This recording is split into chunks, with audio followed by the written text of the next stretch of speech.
ଯାଜପୁର ଜିଲ୍ଲାରେ ପୋଲିସ ପ୍ରଶାସନ ନିଷ୍କ୍ରିୟତା ଯୋଗୁଁ ସମଗ୍ର ଜିଲ୍ଲାରେ ଆଇନ ଶୃଙ୍ଖଳା ବିପର୍ଯ୍ୟସ୍ତ ହୋଇପଡ଼ିଛି। ପୂର୍ବତନ ବିଧାୟକଙ୍କ ନିରାପଦ ମଣୁନାହାନ୍ତି। ଏ ସମ୍ପର୍କରେ ଯାଜପୁର ପୋଲିସଙ୍କ ନିକଟରେ ଅଭିଯୋଗ କଲେ ଫଳଘର ସୁନା।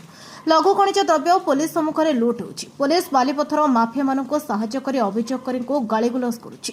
ହତ୍ୟାକାଣ୍ଡ, ଲୁଟ୍, ଚୋରି, ରାଜନୈତିକ ଆକ୍ରୋଶ, ଗଣ୍ଡଗୋଳ ବଢ଼ି ଚାଲିଛି। ନିଶାଦ୍ରବ୍ୟ ଦିନ ଦ୍ୱିପ୍ରହରରେ ଚାଲାଣ ଚାଲିଛି। ଏସ୍ପି ନିକଟରେ ଅଭିଯୋଗ କଲେ ଫଳଘର ସୁନା। ଯାଜପୁର ଜିଲ୍ଲାରେ ପୋଲିସ ପ୍ରଶାସନ ନିଘୋଡ଼ ନିଦ୍ରାରେ ଶୋଇଛି। ପୋଲିସ ଉପରୁ ଜନସାଧାରଣଙ୍କ ଆସ୍ଥା ତୁଟିଗଲାଣି। ଏବେ ଯାଜପୁର ସହରରେ ଫୁଟିଲା ଗୁଳି, ଯାଜପୁର ସ୍ତବ୍ଧ। ଘଟଣାରୁ ପ୍ରକାଶ ଯେ ଯାଜପୁର ଥାନା ଅନ୍ତର୍ଗତ କାଳିମେଘା ନିକଟରେ ଯୁବକଙ୍କ ଉପରକୁ ଗତକାଲି ରାତିରେ ଗୁଳିମାଡ଼ ହୋଇଛି। ଏ ଗୁଳିମାଡ଼ରେ ଜଣେ ଯୁବକ ଗୁରୁତର ହୋଇଛନ୍ତି। ଗୁରୁତର ଯୁବକ ଜଣକ ହେଲେ କୁଆଁସରପୁର ଅଞ୍ଚଳ ସୌମ୍ୟରଞ୍ଜନ ସାମଲ, ବୟସ 23 ବର୍ଷ। ଅଭିଯୁକ୍ତ ଗୁଳିମାଡ଼ କରି ଫେରାର ହୋଇଥିବା ବେଳେ ଗୁରୁତରର ସୌମ୍ୟରଞ୍ଜନ ସାମଲଙ୍କୁ ଯାଜପୁର ମୁଖ୍ୟ ଚିକିତ୍ସାଳୟରେ ଭର୍ତ୍ତି କରାଯାଇଥିଲା।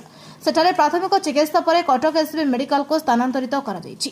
ଗୁଳିକାଣ୍ଡର କାରଣ ଅସ୍ପଷ୍ଟ ରହିଥିବା ବେଳେ ଏବଂ କିଏ ଏହି ଗୁଳିକାଣ୍ଡ କରିଛି ତାହା ମଧ୍ୟ ଜଣାପଡ଼ିନାହିଁ। ଯାଜପୁର ପୋଲିସ ଏ ଘଟଣାର ତଦନ୍ତ ଆରମ୍ଭ କରିଛି।